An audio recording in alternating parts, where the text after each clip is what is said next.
নমস্কার, কেমন আছেন সবাই? ঝুমাস টাইমলাইনে আপনাদের স্বাগত। আজ আমি বেগুন পোড়া করব বলে একটা বড় বেগুন নিয়েছি। শীতকালে রবিবার মানেই আমি বেগুন পোড়াটা করি। তো ভালো লাগে বেশ শীতকালে বেগুন পোড়া দিয়ে গরম ভাতে।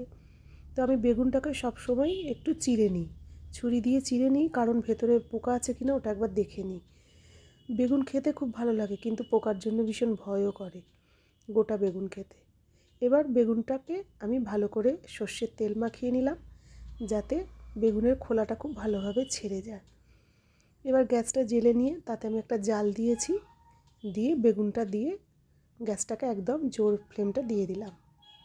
এবার জোর আঁচেতে আমি বারবার উল্টিয়ে পাল্টিয়ে ভালো করে বেগুনটা পুড়িয়ে নিলাম। শীতকালে এই বেগুন পোড়াটা খেতে আমাদের বাড়ির সবাই মোটামুটি খুব ভালোই বাসে। এবার আমার বেগুন পোড়াটা পুরো কমপ্লিট হয়ে গেছে। আমি গ্যাসটাকে অফ করে দিলাম আর একটুখানি পরিমাণ জল নিয়ে ওই বেগুন পোড়ার উপর ছিটে দিয়ে দিলাম। এটা আমার শাশুড়িকেও দেখেছি একটু জলের ছিটে দিতে, তো আমি একটু জলের ছিটে দিয়েই দিই। তারপর বেগুনটা ঠান্ডা হয়ে যাওয়ার পর আস্তে আস্তে আমি বেগুনের খোলাগুলো ছাড়িয়ে নিলাম। যেহেতু সর্ষের তেলটা মাখিয়েছি, সেই জন্য বেগুনের খোলাগুলো খুব সুন্দরভাবে আস্তে আস্তে ছেড়ে যাচ্ছে।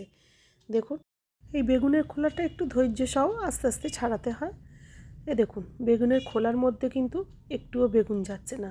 দেখুন আপনারা, পাতলা খোলাটাই শুধু উঠে যাবে, যেহেতু ওই সর্ষের তেলটা মাখানো আছে। তো আমি আস্তে আস্তে পুরো বেগুনের খোলাটা ছাড়িয়ে নিয়েছি। এবার থালার মধ্যে দিয়ে দিলাম একটু ধনেপাতা কুচি, একটু কাঁচা লঙ্কা কুচি আর একটু পেঁয়াজ কুচি। এবার তার উপর দিয়ে দেব একটু সর্ষের তেল আর একটু নুন। এবার এগুলো দিয়ে আমি ভালো করে মাখিয়ে নেব বেগুন পোড়াটাকে।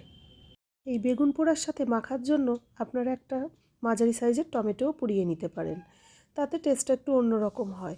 কিন্তু আমার ছেলেরা যেহেতু পছন্দ করে না, তাই আমি ওটা মাখাই না।